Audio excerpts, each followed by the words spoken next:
We all knew this would happen. Right after I played RE4 Remake, I found myself craving more of Resident Evil action. I wanted to play something that I haven't played recently, and Code Veronica X was the best specimen for this. Luckily, Code Veronica X's Xbox 360 version can still be purchased through Xbox Store with backward compatibility. I'm Arkin out here, and today I'll show you one of the most challenging Resident Evil experiences that shed light on the foundations of T-Virus, the founding members of Umbrella Corporation, the Redfields, and of course, Albert Wesker. I'm sorry, Claire, but it's not over yet. There's still something we've got to do. You mean... Yeah! Finding Leon to marry you!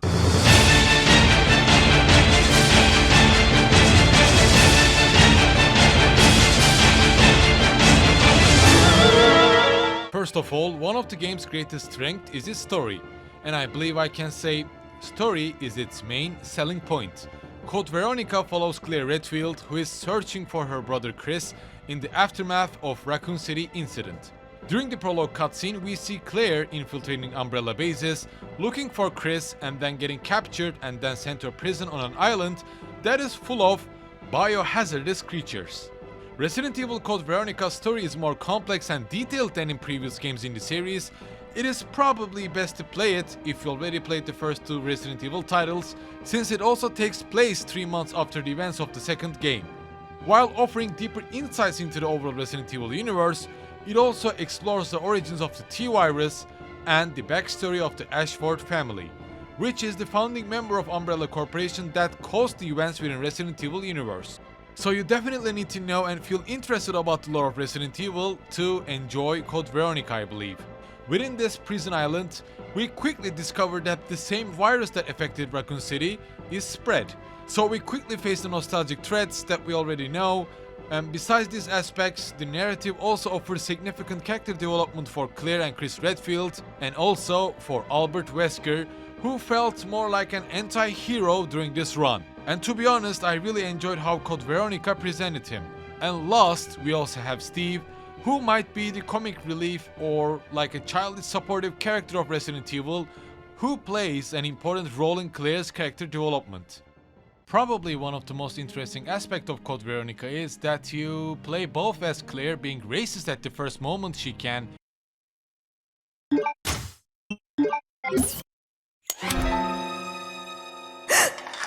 and Chris Redfield during your progress. And what the game doesn't tell you at all is you need to use your ammunition and resources carefully and share it between these two characters to survive. If you keep all of your best weapons with Claire, then Chris would probably be stuck with a handgun and fewer resources, and you might soft lock your progress at some point. We have SMGs, assault rifles, crossbow with explosive arrows in Code Veronica that you should use depending on what you face against. Never ever use shotguns or valuable grenade rounds against zombies, but keep them for more threatening enemies like hunters or bandersnatches. There are tons of handgun ammos for zombies and Cerberuses around, so clear weak enemies from afar and keep those valuable ammunition for more annoying enemies. Code Veronica is quite generous when it comes to resources and items to use, however what Code Veronica give it may take it. Don't expect to easily dodge zombies due to narrow corridors, and also this game has respawning enemies. You need to spend those ammunitions to stay alive while thinking about how much you can save for your lovely brother. From narrow corridors full of zombies to poisonous spiders and cursed moths that will make you go crazy, you might find yourself reloading your latest save over and over again. The gameplay of Resident Evil Code Veronica is similar to previous games in the series, with a focus on exploration, puzzle solving that focuses on items and inventory management, and lots of combat. When compared to the first 3 Resident Evil titles, I believe Code Veronica offers the most action among these. And I'm not talking about the remakes, of course. However, this action aspect is also what makes Code Veronica challenging. Its boss fights especially can be hell if you mismanage your ammunition and resources. And this happened to me with the second Tyrant boss fight. Even though I had my grenade launcher with me, the tank controls, the range of the weapon, and Tyrant throwing Claire off the plane didn't help at all.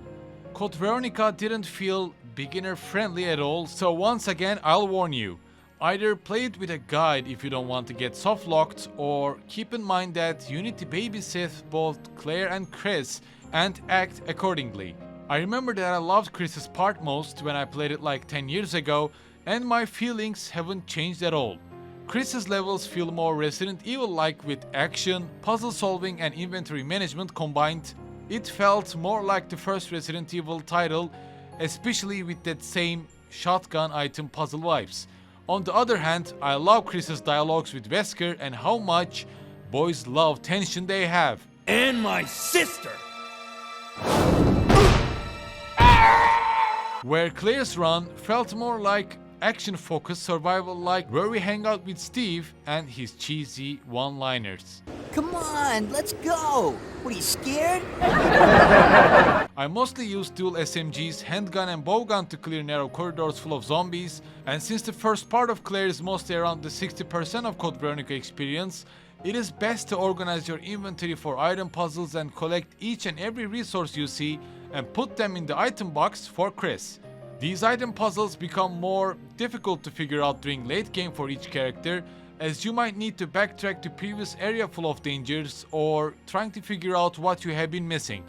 However, when it's compared to previous titles, and especially to first RE experience, it felt easier and manageable.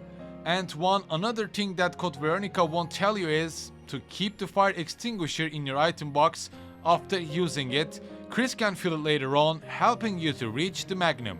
The Magnum is not mandatory to clear the game, however your boss encounters will be way easier. Resident Evil Code Veronica was the first RE game to be released on Dreamcast, which allowed for significantly improved graphics and animation.